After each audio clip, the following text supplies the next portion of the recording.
UP में हालिया संपन्न उपचुनाव में शानदार प्रदर्शन के बाद अब योगी 2.0 सरकार के मंत्रिमंडल के विस्तार के बाबत चर्चाओं ने तेजी पकड़ ली है। चूंकि जल्द ही बीजेपी में सांगठनिक स्तर पर व्यापक फेरबदल होने वाला है, लिहाजा संगठन से जुड़े कुछ कद्दावर चेहरों को सरकार का हिस्सा बनने का मौका मिल सकता है। दरअसल उत्तर प्रदेश में साल 2027 में होने वाले विधानसभा चुनाव के मद्देनजर बीजेपी सरकार और संगठन दोनों ही अपने कील कांटे दुरुस्त करने में जुट गए हैं। इसी कड़ी में मंत्रिमंडल के विस्तार का जिक्र होने लगा है। पार्टी थिंक टैंक की मंशा है कि ऐसी कवायद के जरिए जातीय, सामाजिक और क्षेत्रीय समीकरणों को साधा जाए, उन्हें संतुलित किया जाए, जिससे बीजेपी भविष्य की चुनावी चुनौतियों को आसानी के साथ पार कर सके। नमस्कार, मैं हूं ज्ञानेंद्र शुक्ल। यूपी का ज्ञान में आज हम चर्चा करेंगे उत्तर प्रदेश की योगी सरकार के मंत्रिमंडल विस्तार की तमाम अटकलों को लेकर बात करेंगे। ऐसे किसी भी विस्तार की जरूरत, उसकी प्रासंगिकता को लेकर और उससे जुड़े तमाम पहलुओं को लेकर।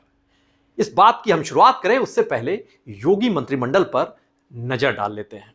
इस वक्त उत्तर प्रदेश में मुख्यमंत्री योगी आदित्यनाथ सहित उनके 2 डिप्टी सीएम केशव प्रसाद मौर्य और ब्रजेश पाठक सहित कुल 56 मंत्री हैं, जिनमें से 22 कैबिनेट हैं और 14 राज्य मंत्री स्वतंत्र प्रभार हैं, इंडिपेंडेंट चार्ज हैं।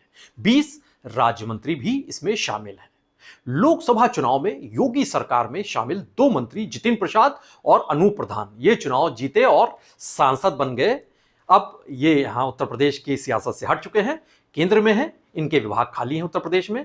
संवैधानिक प्रावधानों पर नजर डालें तो किसी भी प्रदेश में जो विधानसभा में विधायकों की कुल संख्या होती है उसका 15% ही मंत्री के तौर पर बनाए जा सकते हैं। मंत्री इतने ही बन सकते हैं, 15%।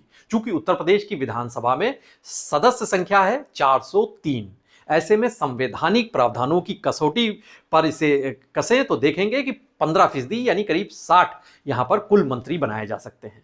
अभी 56 मंत्री हैं, जाहिर सी बात है 4 जगह अभी भी बची हुई हैं। अब इन्हीं को भरे जाने को लेकर कई कयास लगने लगे हैं, अटकलें लग रही हैं।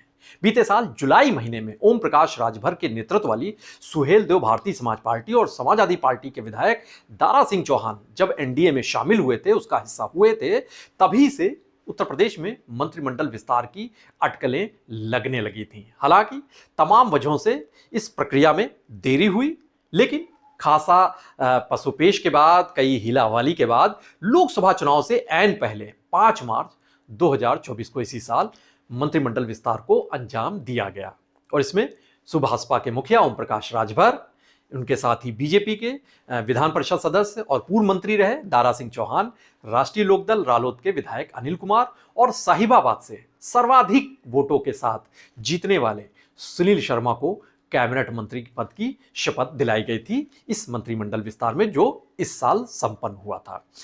चूंकि अपना दल एस सुनेलाल पटेल वाला गुट जो है, अनुप्रिया पटेल जिसको उसकी मुखिया है, उनका नेतृत्व है, और संजय निषाद वाली निषाद पार्टी, ये दोनों ही दल पहले से ही उत्तर प्रदेश के मंत्रिमंडल में शामिल हैं।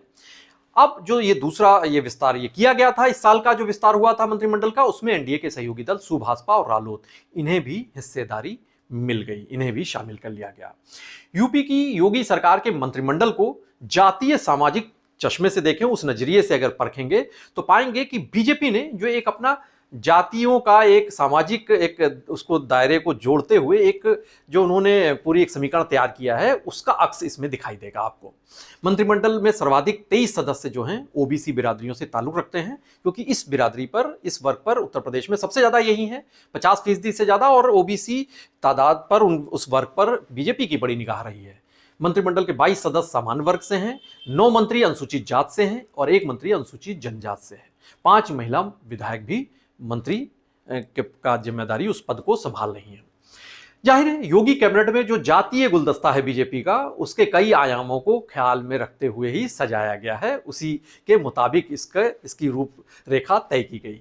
उपचुनाव वाली अभी जो 9 सीटें हैं, इनमें से 7 सीटें बीजेपी ने जो जीती हैं, इनमें से ये सभी 9 सीटें पश्चिम से लेकर पूर्वांचल तक फैली हुई हैं। अब इन पर चूंकि बेहतर नतीजे बीजेपी ने पा लिए हैं, तो जाहिर सी बात है इन सीटों पर जो बीजेपी के सपोर्टर हैं, वहां के निवासी हैं, उनकी क्षेत्रीय आकांक्षाएं भी काफी बढ़ गई हैं। लिहाजा मंत्रिमंडल में जो ये क्षेत्रीय संतुलन है, जो क्षेत्रीय अपेक्षाएं हैं, इन्हें साधने का दबाव भी बढ़ चुका है। कुंदरकी, कटेहरी ये बड़ी कठिन सीटें मानी जाती थीं और इन सीटों पर बीजेपी ने फतेह हासिल कर ली। तो जाहिर सी बात है यहां पर जो विधायक बने हैं वो भी मंत्री बनने की रेस में शामिल माने जा रहे हैं। फूलपुर जीत के बाद प्रयागराज के कई नेता हैं जो मंत्री पद पाने की हसरत अब उनमें और तेज हो गई है, जग गई है। अभी तक इस क्षेत्र से डिप्टी सीएम केशव प्रसाद मौर्य और नंद गोपाल गुप्ता नंदी ही योगी कैबिनेट का हिस्सा हुआ करते हैं। अब यहां से दीपक पटेल, पीयूष रंजन निषाद, राजमणि कौल और गुरु प्रसाद मौर्य, इनकी दावेदारी भी काफी मजबूत मानी जा रही है। यह माना जा रहा है कि ये भी मंत्री इनमें से जरूर बनाया जाएगा, कोई ना कोई चेहरा जरूर शामिल होगा। तो पूर्व मंत्री सिद्धार्थनाथ सिंह और हर्षवर्धन वाजपेयी में भी मंत्री बनने की आस जग गई है, क्योंकि फूलपुर जो प्रयागराज से जुड़ा इलाका है वहां पर जीत हासिल हुई है बीजेपी को। मंत्री बनने वालों की जो फहरिस्त है, लिस्ट है, उसमें अनुजेश यादव भी अव्वल पायदान पर है, क्योंकि ये करहल से चुनाव भले ही ये हार गए हों, लेकिन इनकी उम्मीदवारी ने सैफई परिवार के इस गढ़ में बीजेपी की सशक्त उपस्थिति का एहसास कराया। समाजवादी पार्टी की जीत के मार्जिन को घटा दिया, क्योंकि 2022 में अखिलेश यादव ने यह सीट 67,504 वोटों के मार्जिन से जीती थी, लेकिन इस बार यह अंतर 14,000 वोटों तक ही सिमट कर रह गया। सूत्रों के मुताबिक अनुजेश यादव को मंत्री पद देकर उनके कद में इजाफा करके बीजेपी यादव वोटरों को खासतौर से बड़ा संदेश देना चाहती है। ऐसा हो सकता है। वहीं उपचुनाव लड़ने की इच्छुक निषाद पार्टी के मुखिया संजय निषाद अभी भी, अब जब चुनाव तो नहीं, उपचुनाव में तो उनको मौका नहीं मिला, हिस्सेदारी नहीं मिली, लेकिन अब मंत्रिमंडल में एक जगह जरूर पाना चाहते हैं, उसके ख्वाहिशमंद हैं। तो रालोद और सुभाषपा भी मंत्रिमंडल में अपना कोटा थोड़ा और बढ़वाना चाहते हैं। वो इसके लिए उनके कई नेता पेशबंदी भी करते दिखाई दिए हैं। आपको बता दें कि मौजूदा वक्त में बीजेपी में सांगठनिक चुनाव की जो प्रक्रिया है उनकी, वो बड़ी तेजी पकड़ चुकी है। पार्टी में बूथ अध्यक्ष और बूथ कमेटियों के चुनाव हो चुके हैं। बूथों के अब गठन के बाद दिसंबर के पहले हफ्ते से मंडल के चुनाव होने वाले हैं और इसके बाद फिर जिला स्तर के चुनाव होंगे और फिर प्रदेश स्तर पर संगठन के जो पदाधिकारी हैं उनकी रूपरेखा तय होगी। तो संगठन स्तर पर जल्द ही बीजेपी में बदलाव तो दिखाई ही देगा। इन चुनावों के बाद माना जा रहा है कि सरकार में शामिल कुछ चेहरे ऐसे हैं जो वापस संगठन में भेजे जाएंगे, जिनकी जरूरत होगी संगठन में, और कुछ ऐसे संगठन के दिग्गज चेहरे होंगे जो सरकार का हिस्सा बन सकेंगे, क्योंकि उन्होंने बड़ी मशक्कत की है बीजेपी को जिताने में, तो उन्हें तोहफे के तौर पर सरकार में भी शामिल किया जा सकता है। और ऐसे ही संभावित चेहरों की फहरिस्त में सबसे अव्वल पायदान पर हैं भूपेंद्र चौधरी। उत्तर प्रदेश बीजेपी के ये प्रदेश अध्यक्ष हैं इस वक्त मौजूदा दौर में, और योगी पार्ट 1 की जो सरकार हुआ करती थी उसके मंत्रिमंडल का भी हिस्सा रह चुके हैं। अब उनका कार्यकाल बतौर प्रदेश अध्यक्ष खत्म होने वाला है। ऐसे में उनके दोबारा मंत्री बनाए जाने को लेकर भी चर्चाएं तेज हो गई हैं। सियासी विश्लेषक मानते हैं कि चूंकि बीजेपी अब अपने मिशन 2027 की तैयारियों के मोड में पूरी तरीके से आ चुकी है, और बीजेपी की यही खासियत भी है कि वो एक चुनाव खत्म होता है तो आगे की चुनावी चुनौतियों के लिए वो तैयारी करना शुरू कर देते हैं। उपचुनाव के जो नतीजे आए हैं उसकी वजह से जीत जो मिली है, उससे जो पार्टी कैडर हताश चल रहा था उसमें उसका मनोबल बढ़ा है, उत्साह का संचार हुआ है। तो अब पार्टी थिंक टैंक की निगाहें सांगठनिक चुनाव के साथ साथ, उन संगठन के साथ साथ अब सरकार के फेरबदल की ओर भी टिक गई हैं।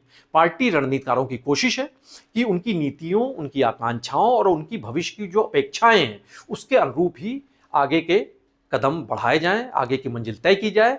चुनावी चुनौतियों के मद्देनजर तमाम जातीय, सामाजिक और क्षेत्रीय पहलुओं को परख करके मंत्रिमंडल में कुछ चेहरे जोड़े जाएं और कुछ जो मौजूदा चेहरे हैं उन्हें हटाया भी जा सकता है। जाहिर है आने वाले दिनों में इस दिशा में सक्रियता तेज होने के भरपूर आसार हैं, और मंत्रिमंडल विस्तार से जुड़ी हुई जो भी गतिविधियां होंगी, जो भी घटनाएं होंगी, उस पर हमारी नजर लगातार बनी रहेगी। और आप भी बने रहिए पीटीसी न्यूज उत्तर प्रदेश के साथ।